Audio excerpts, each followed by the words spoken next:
Francesco Bonfiglio. Welcome to Digital Markets Research Hub. You are leading expert in understanding the business of cloud, the technology itself, but also in terms of how to commercialize it. And today's conversation is taking place in the time where so much is going on, and we all understand how fundamentally important this sector of digital markets is. So we will be discussing different elements of regulatory future of the European cloud infrastructure and business models. But I propose to begin with the kind of basic introductory question. It is fundamentally important. Why? Well, that's the question. Let me talk about maybe not cloud per se, but cloud as something we need to commercialize in a different way. Let me go back to the meaning of commercialization, which goes back to the origin of the markets, even back to the medieval, where marketplaces were the point of match between demand and offering.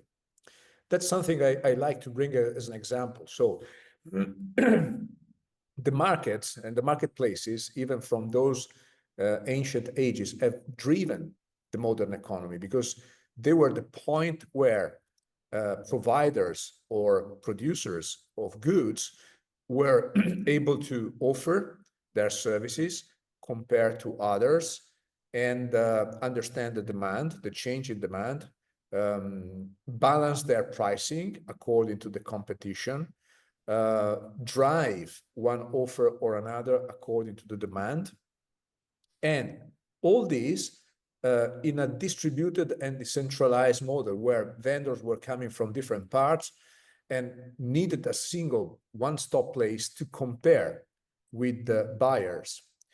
If we think about that, we understand also the evolution of this model even in the modern age. Think about the concept of Uberization.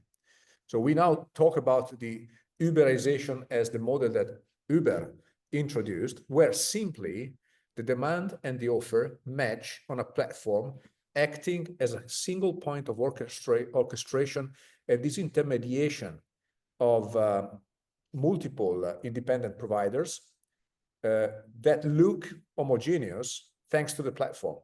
So there's different drivers, even me and you could be drivers of Uber, but we look like part of the same company, which is Uber, which indeed is not our company.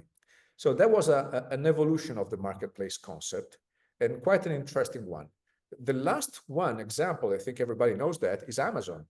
Amazon was the most recent and disruptive evolution of the marketplace model, and it was even capable to revamp the small medium business that it initially destroyed, because at the beginning of Amazon, everybody was complaining about killing the small shops, and actually what they did in the end was tackling the large retail networks. So like a Robin Hood, they kind of became enablers for the small, even family handcraft businesses all over the world, giving them equal opportunities to sell their stuff all over the world.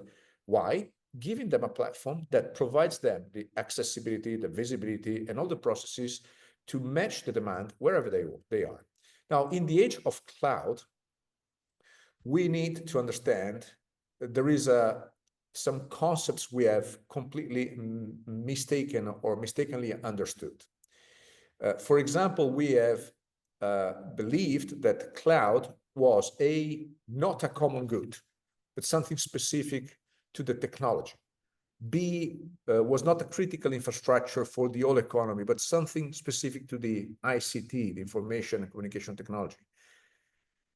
C was something that could be competitively sold by anyone, by any individual company, or a handful of individuals that in the end of the day became monopolists.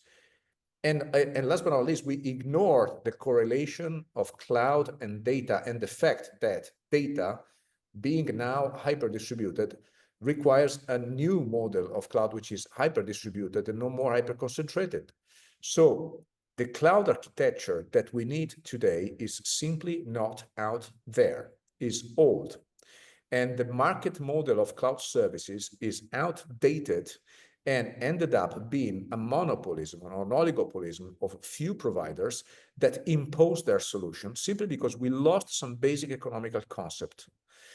Therefore, we need to reconsider the whole economic model of cloud services and offerings from the original idea that a few single providers could do the job, as cloud was considered simply a need for technology business, to a new concept where cloud must be available everywhere in the most distributed and interoperable way to satisfy the needs of a constantly growing distributed world of data, and where cloud platforms are at the core of any business in any sectors.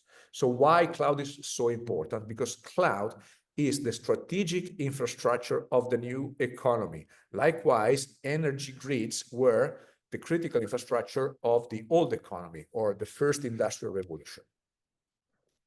Thank you very much, Francesco. There are two, you have answered two questions, and for the importance itself, it's clear, it becomes clearer why they are so existentially important, and their importance will only be more visible and more impactful and decisive.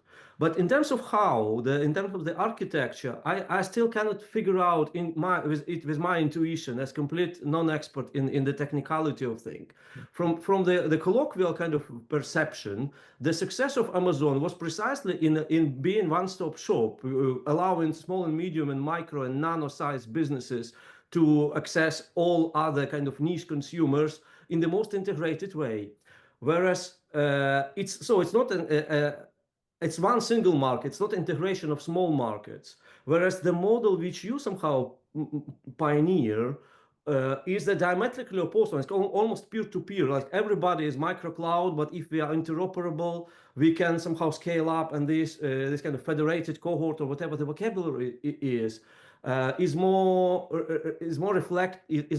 appropriate for the 21st century kind of technological revolution. So the Amazon model is outdated, or Microsoft model is outdated, monopolized model is outdated, is a rudiment of the previous technological kind of setting, whereas what you propose is a kind of the objective reality which we have to understand faster, integrate faster, and thus become a new type of champions globally. Yeah, let me first clarify. I was not referring to Amazon as Amazon Web Services, but as the Amazon Marketplace, which is a completely different business model. So what I was talking about was the business model of the Amazon Marketplace, which indeed has nothing to do about, let me say, interoperability of different multiple types of services, but actually is about giving all of these heterogeneous types of offering a one-stop place where they can sell it and make business. So when you are in a crisis like we are now, because if we understand that cloud is not just a technology business, but it's at the core of any business in any sector, and to be more clear, let me give you some very basic examples so we are on the same page. People should stop thinking that digital is all about data. Data is the fuel and cloud is the engine. So even if we have the best fuel in the world and we, believe we can run miles, we have lost engines. And somebody was smart enough to let us understand that, well, infrastructure is not necessary. Cloud platforms can be provided by someone else. Wrong. Because if we lose the point of control where we put our data, we lose control of our economy. Anyone having the control of those data platforms will always be able to switch them off, apply their own rules, deciding the price, deciding the egress fees, deciding whatever they want, and even worse, access to those data to build their own value for their own interest. Having said that, when we look at Amazon or Microsoft as examples of very successful cloud providers, their model is far from being wrong, bad, or obsolete. It's great. But why they were so successful? Because they exploited basically a strong deregulation age. Yes, it is true they are gigantic and they invested a lot of trillions, but people tend to forget that when they started, they didn't put 1 trillion on the table. They started small. I remember when they started, nobody wanted to use cloud because it was considered like a research or the new fancy thing from Microsoft, selling licenses, and now, okay, you can use our cloud. But they did it step by step. And now they are big because they made it step by step. And thanks to the deregulation of that age, they were able to impose their solutions in the market, create the dependency from those customers that use them. And basically they exploited the phenomena of the frog in the cold water. So you don't realize you're boiling, and when you realize that you cannot jump out, you lost your forces. So they were absolutely great in doing that, and their model is absolutely perfect. It works well, but we cannot compete to that model for 2 reasons. One, we cannot build something like that now. There is no time and there is no money to do it. 2, even if we do that, we would be doing the wrong thing, because now the market has changed and the market needs a new generation of cloud services that can run closer to the data. And now the data is everywhere, thanks to the Internet of Everything, the Internet of Things, of course, thanks to the fact that you have sensors of data everywhere you put your foot. So the world has changed, the cloud architecture has not. So now we have 2 opportunities. One is, we hope that somebody in the market, I mean, a European or even not a non-European cloud service provider or company, builds a new generation of hyper-distributed, interoperable nodes of compute and storage, where you can run your AI algorithms, where you can develop your own LLMs, whatever you want to do.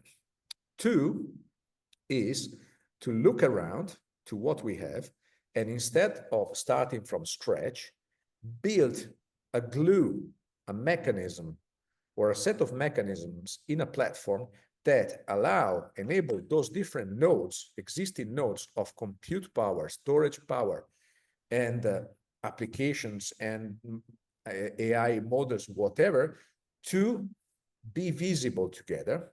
And this is not interoperability. And I will come back to this point because this is important. This is market survival. All the cloud service provider I talk to, they are not telling me, please help me to connect to other servers and other cloud storage because they don't have enough. They can buy it. What they cannot buy is customers. So what they need is new customers, new deals, bigger deals in new regions. They need business. So first and utmost, we need to save the existing ecosystem of cloud service providers, making them able to continue to do business, otherwise they will die in less than 5 years, and bigger business. Second, having interoperability, of course, is a good thing, but it's not the first ask in the market. And this is what many people I disagree with still believe, that we should invest in studying new interoperability open standards, studying and invest in data sharing connectors and trust. It's all important, and this is what I supported in Gaia-X. Or use this gluing technology that allow to create common cluster of Kubernetes services. Now, I tell you the reality of the facts. Kubernetes is the least adopted technology in the industry. Yet, we like it or not, the most adopted technology is A, VMware for virtualizations, and B, bare metal for those that don't even use virtualization. So Kubernetes and containerization will come. Yes, of course, and I hope the sooner the better, but it's not out there yet. So if we invest in developing these fantastic technologies for interoperability, the market will be dead. And when you have no suppliers, even if you have the best technology developed with the best investments for the European Commission, for the most theoretical, liquid infrastructures, you know what? It will be useless for the European market. And if good, it will be used for free by the Americans because they are good in reusing good stuff coming from Europe. The second point is that I want to make is that interoperability is a very misspoken word. And people tend to talk about interoperability in very ideological terms, like open source, of course, is good, but it does not affect the market unless you have a business proposition based on open source. There is no single successful open source company that does not live on top of the professional services they provide. Otherwise, open source is free. Second, interoperability at the technological level is a good thing, but is totally useless if you don't have multiple operators that want to be interoperable. And this is the big mistake. Most of the institutions, and even, I have to admit, leaders in the industry, don't understand that interoperability, which happens at many levels, requires a joint business case. Me and you will never invest our money to become interoperable unless we see a business opportunity. And that's exactly what I'm trying to do with Dynamo. First of all, I'm trying to create a common business opportunity for all the participants of this federation. And this is the point I wanted to make. Interoperability must be understood at multiple levels. There is a commercial level. So you need to be in a common contract agreement with all the others you want to be interoperable. Otherwise, you will not make business. There must be commercial terms and conditions and SLAs. There must be common catalogs you can transparently see and resell stuff from others. There must be common rules you comply. So the compliance is another layer of interoperability. And there must be common processes order to cash. There must be common technology mechanisms for the provisioning of the services towards the end customers. And then there must be also some service compositions. Likewise, we can compose service coming from different providers like they were coming from the single one. And then in the end, there is also interoperability at infrastructure level. That's fantastic, but it's one piece of the jigsaw. And if we do not create a market opportunity, nobody will start implementing interoperable technologies. Nobody will start being interoperable because they don't have a business opportunity asking for it. So I think we are starting from the wrong side of the problem yet again. And I'm trying to start from the right side. First of all, let's create business, more business to the European ecosystem of cloud service providers. Let's make them more visible because there is many that are simply unknown. Let's enable them in a way they can act seamlessly one another, still remaining independent. Nobody is doing something like this, but there is a lot of talking and also some funded initiatives that are addressing the problem from the other side, which I consider not wrong per se, but not the urgent one, not the one that we should address with the highest priority. First of all, I think the infrastructure, cloud as infrastructure, is a must. It's comparable to the infrastructure in the previous industrial revolutions, and for a polity which aims to be in the Champions League, it's a must to have its own infrastructure. Otherwise, you will end up in Confederation Cup or whatever the second tier or third tier league is. I fully concur with this, and I understand from the observational point of view that scale is met. Without the scale, there is no chance. However, you achieve the scale, either as a kind of good monopoly, which achieved their muscles during this Wild West Wonderland, deregulated sphere, whereas now it's a different reality. It's excess or significantly regulated market, maybe not very synchronously regulated, and it's impossible to imagine that European can repeat this journey of the current giants. That's clear, and thus what you propose is achieving the same or similar visibility and scale by different means, if I understand.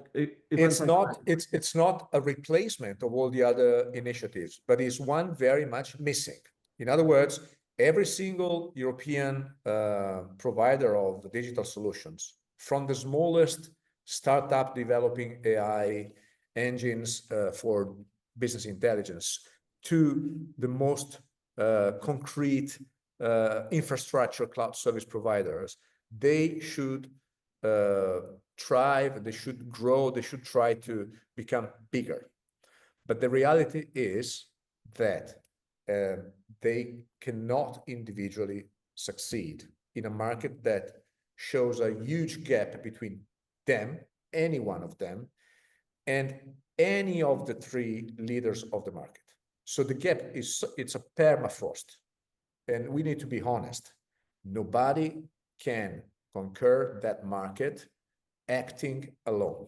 Now, this is a very much known thing to all the big cloud service providers in Europe. Some of the small believe they still can survive. Some have died. Some will possibly struggle in the next years. But the regulation, you touched a very good point. The regulation is the area where Europe invested most of our energies in the past decade. Now, Europe started regulating back in 2016 with the GDPR. At that time, the hyperscalers were already leading the market with their solutions. And as I said before, they were able to lead not just for investments, for sure for their ability to look forward, their entrepreneurial talent, but also because there was basically a green field. There was a deregulation.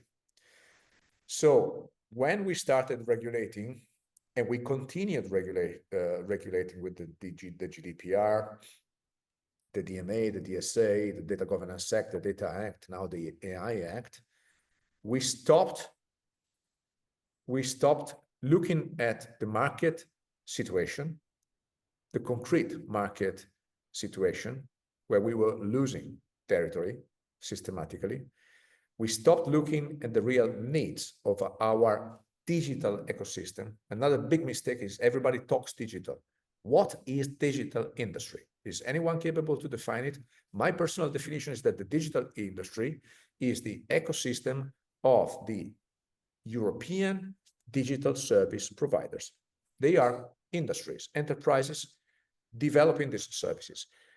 Unfortunately, there is no industrial plan, European industrial plan to protect this digital industry, because there was no single definition of this industry. If we had this definition, we would have made investments to protect this industry and evolve this industry. Likewise, we did with the Airbus and the business of aircrafts.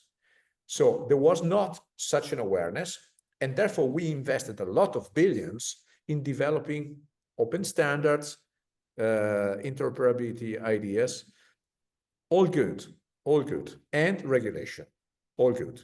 But regulation is only useful if you have something to regulate.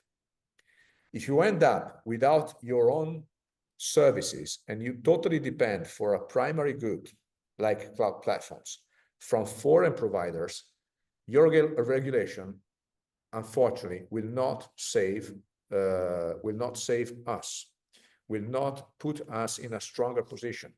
And if you heard me saying these words many times in the last years, I hope after January 20th, everybody understood what that means, looking at the presidential orders of Mr. Trump. They go in the straight direction of taking care of the US economy, enforcing technology as a leading industry, getting rid of any foreign jurisdiction ingerence, and on and on and on. So what they are doing is that they are exercising their sovereignty, knowing their position is dominant. So should we continue with regulation? My answer is no. Our regulation is too big and too weak in enforceability. Unfortunately, not all the rules we have written can be verified, and this is part of the problem. The second part of the problem is that they are an obstacle, in particular for small, medium providers that cannot afford the cost of compliance or not even understand what they have to do. Third, they are a problem for our industries that understand there is a European regulation, but they cannot still find a European alternative of offerings. So in the market, they need to buy stuff and do stuff. They cannot just look at what is best in terms of the European regulation. They need to survive. And last but not least, we need to protect and make them survive the digital industry of Europe. And I don't see any concrete initiative in that direction. That's why I'm saying this federative approach is not the panacea, is not the only solution, but it is the fastest you can implement, because you don't have to build nothing from scratch. You have to leverage on the existing. Is the most effective because, again, everybody can win. There is nothing to lose. You can just sell more, do more. And three, it can become the place where all these very good initiatives, including regulation, including interoperability, including data sharing, open standards, can find a house where together these providers, thanks to the fact that they are selling more, they retain more customers, and they start selling stuff they don't have because they can resell stuff made available by the others, they start thinking how to evolve their offering and making it more distinctive. Why? Because it's European, it's provided from within the European territory, is compliant to the European regulation, is interoperable because they don't have any interest not to be interoperable with one another, and on and on and on. So first, we need to find a common house, a common place to protect the digital industry as an ecosystem.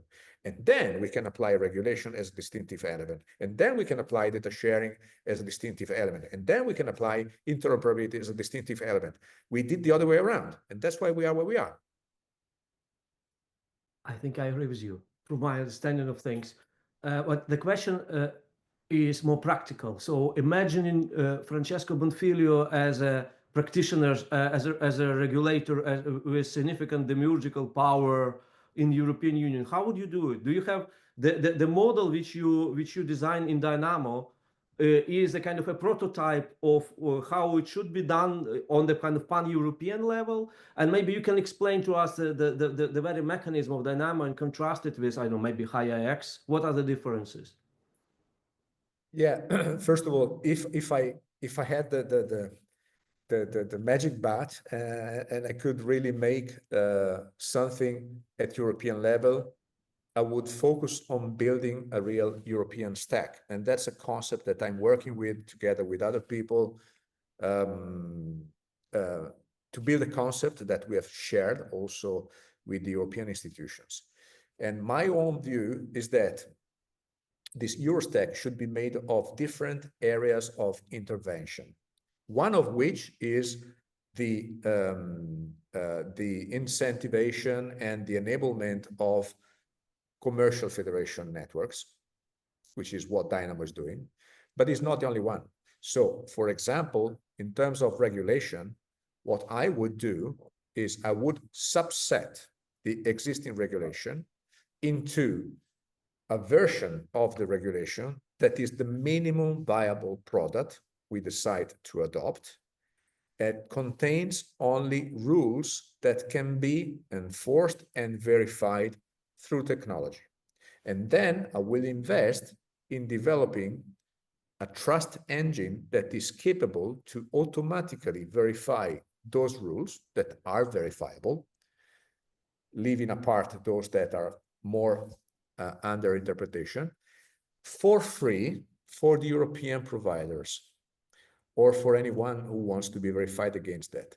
This would drop down the obstacle of compliance and turn it into an advantage without investing further energy in new regulations that is going to pile up with the existing one. Second, I would think about the way we constrain our public investments not to be spent in the industry. So we never have the industry in the driver's seat. 85%, and this is conservative, of the public funding of the projects started by the European Commission go to academics and research institutions. Is this a good thing or a bad thing? Well, if you are in a crisis, this is a bad thing. If you have some control of the market, this is a good thing, because this turns out as innovation for the market. Again, let's stop the car, step off the car, look around. We are in the middle of nowhere. Let's not invest in research and innovation. Let's invest in research and development. And development means something, develop something. Otherwise, in the best case, again, our money will be spent to do stuff that will be used by someone else over the ocean, and we will remain with nothing. Then we need to, of course, make a clear statement on the fact that we need to protect our assets. So let's make an example. Why European customers, starting from the European institutions as agencies, are not buying European cloud services? We never asked this question. The reality is that the biggest customers of Microsoft, Amazon, Oracle, etc., are European institutions, and member states' governments, etc., public institutions. And of course, the private sector, of course, they take their own decisions. Why don't we start asking, buy European or justify?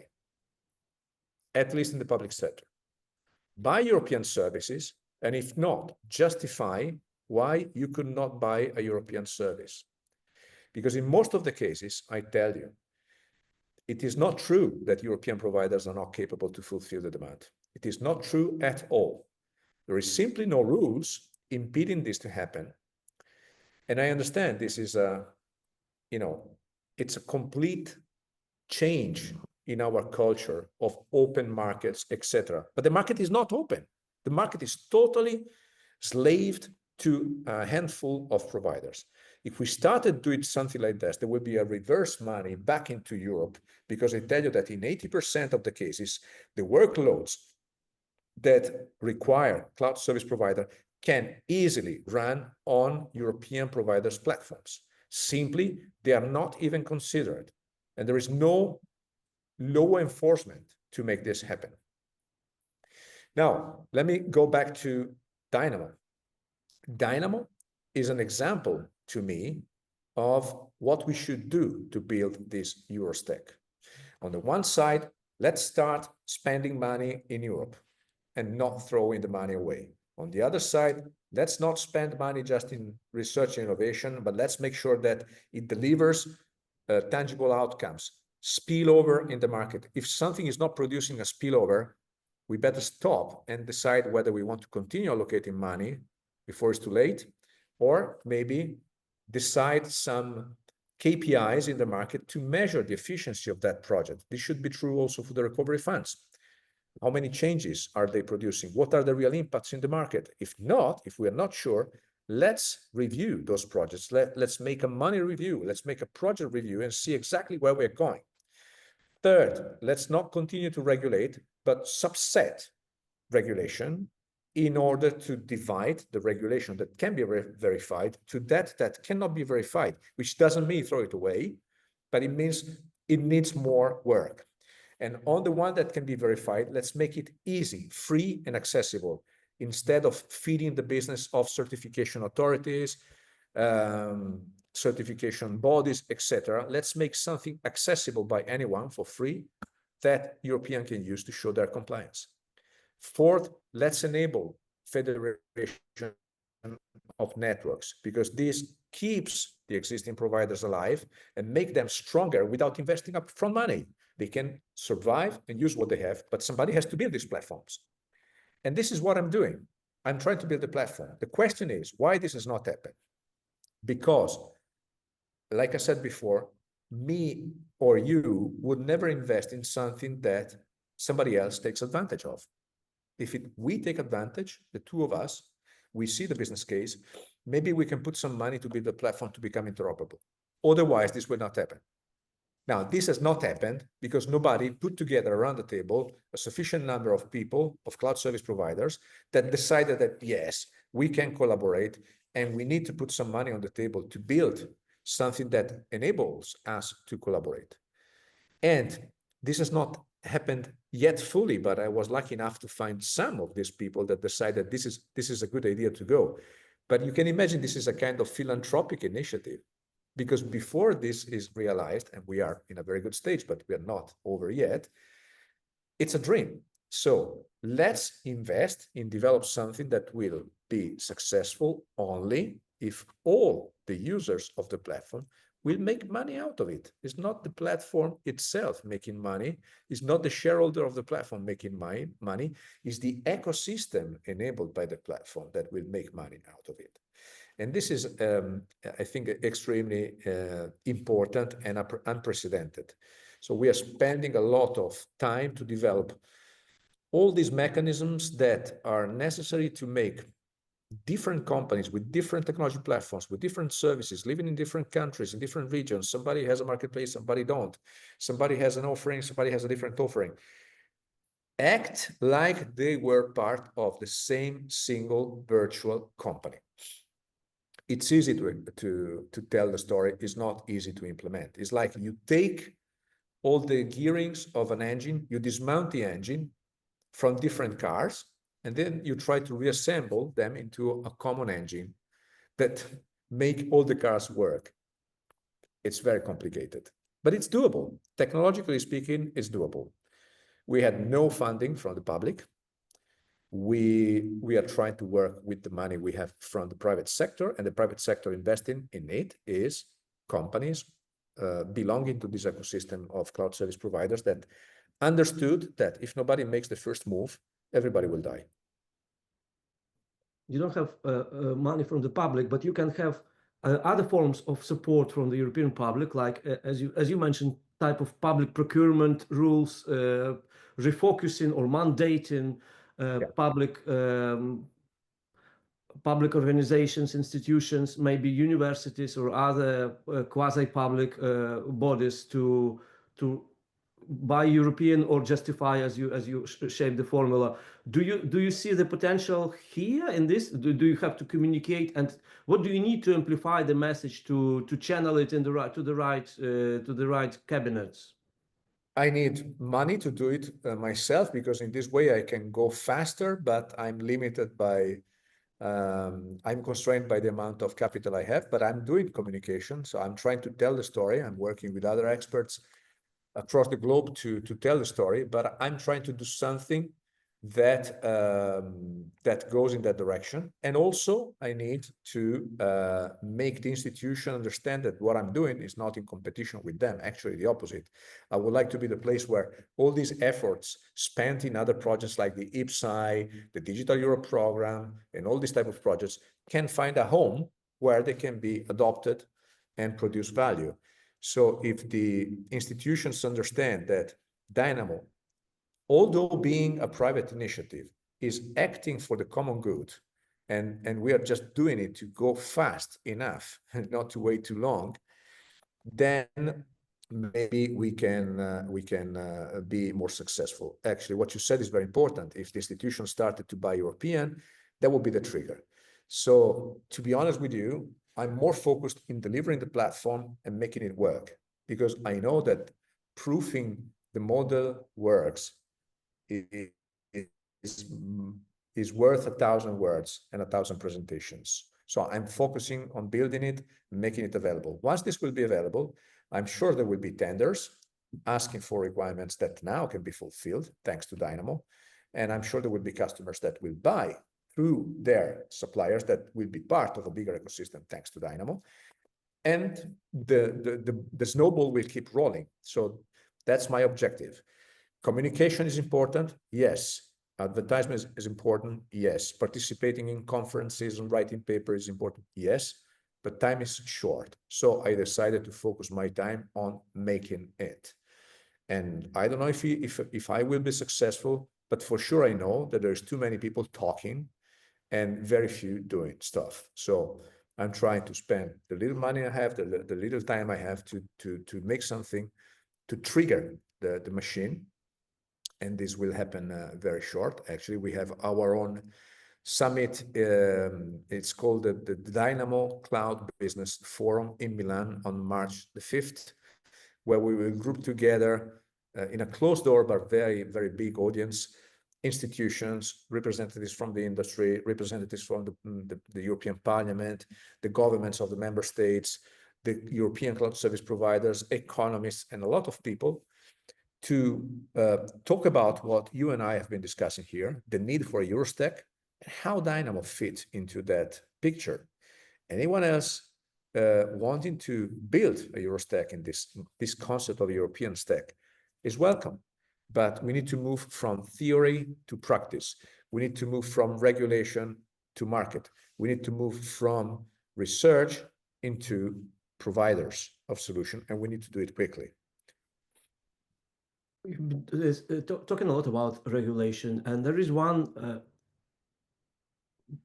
act which can be seen separately or autonomously from the other because it is asymmetrical. The Digital Markets Act, the very logic of it is to impose additional obligations on the heavyweight players, and thus slow them down perhaps even, and allowing opportunity window or expand the opportunity window for the newcomers or those who have the potential to scale. As we know, there is no gatekeeper, no core platform services designated as cloud provider yet.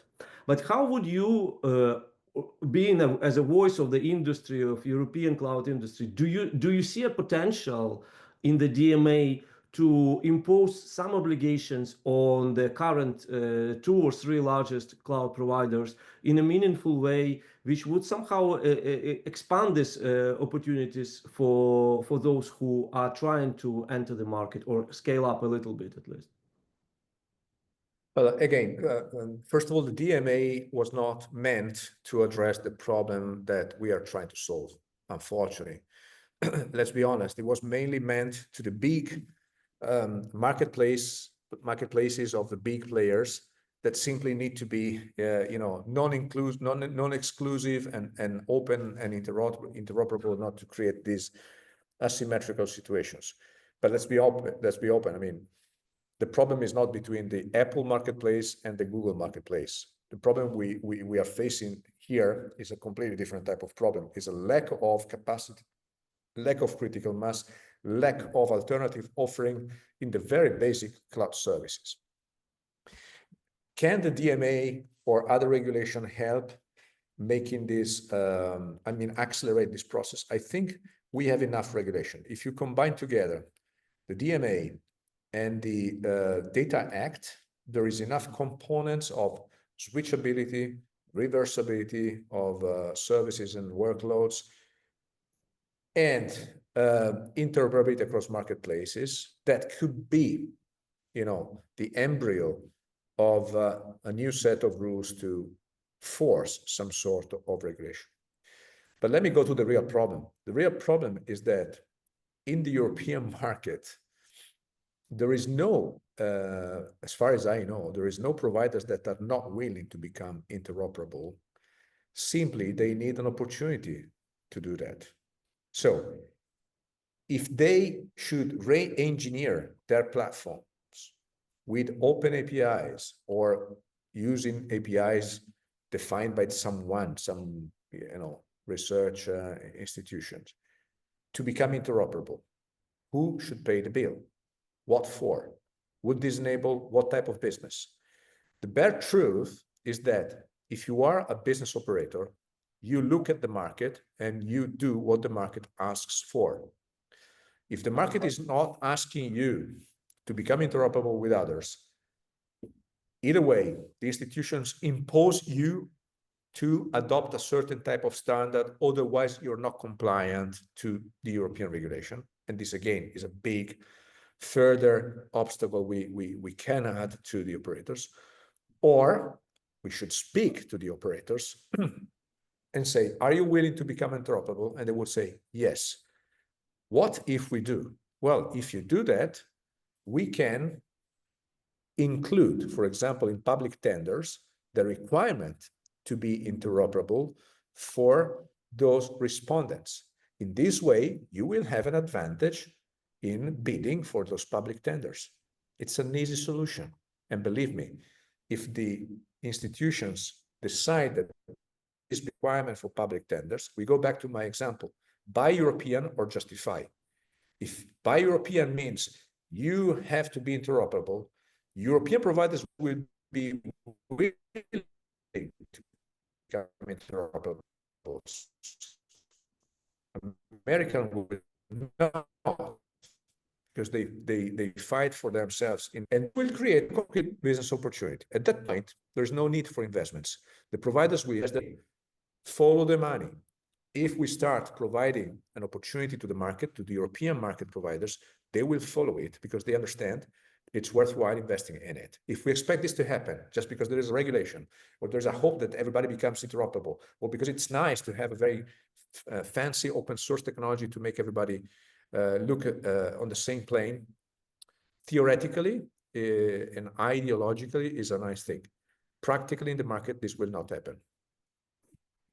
Okay, if you look at the importance of cloud business in the overall kind of ecosystem of other digital services which are provided and other digital platforms which are succeeding, do you, in this kind of futuristic scenario where Europe will start gaining these muscles and scale, do you think it should be one single platform kind of synchronizing its capabilities from one market and synergizing it with other markets, or you would expect something again more different in each core platform service? I hope there will be many different initiatives. I'm sure that there must be federation platforms like Dynamo, and maybe not just one, but possibly many. But I'm also sure that the more this federation start working, the more people, like in a cooperative, will like to be interoperable, compatible, comparable. So I think that this platform will enable a new economical model, like the markets in the medieval. But at the same time, they will make the bigger players become bigger because they will have more market opportunities. They will be able to invest more and become bigger. So there will be maybe a few players. I predict 3 or 4. Some Europeans can become big enough. Like I said, not now, but in 10 years' time, yes. And comparable to the Americans. But we need to trigger this new economical model. Otherwise, if we keep things like they are, the big ones are too big and the biggest European are too small. There's no way. We need to inject a new business model. And I think the federative model is a good way to trigger this change. It's not the only ingredient of the recipe. Then I believe that the model of cloud services is changing deeply.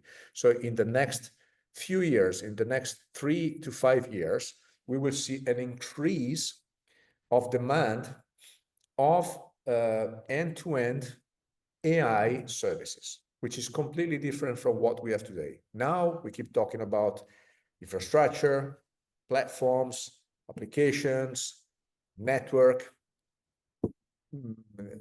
models, training, inference, etc. Now, this is far too complex. What is happening, and if you look at the market, it's starting now. The big players like NVIDIA and some very smart companies are starting to build what they called it, I like the concept, the iPhone of the AI. In other words, they want to encapsulate all the complexity from the chips up to the up to the modeling, the training, the inference, including MLOps, and a kind of operating system of the artificial intelligence in one big box.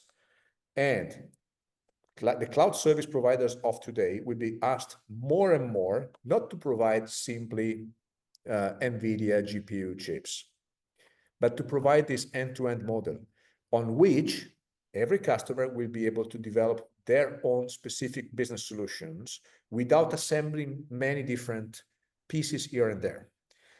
So if this happens, you understand that even more, no one can do it alone. I see some big cloud players in Europe now making even big announcements like, we bought, I don't know, 3,000, 5,000 GPUs, and this is going to be the biggest data center. Yes, for how long?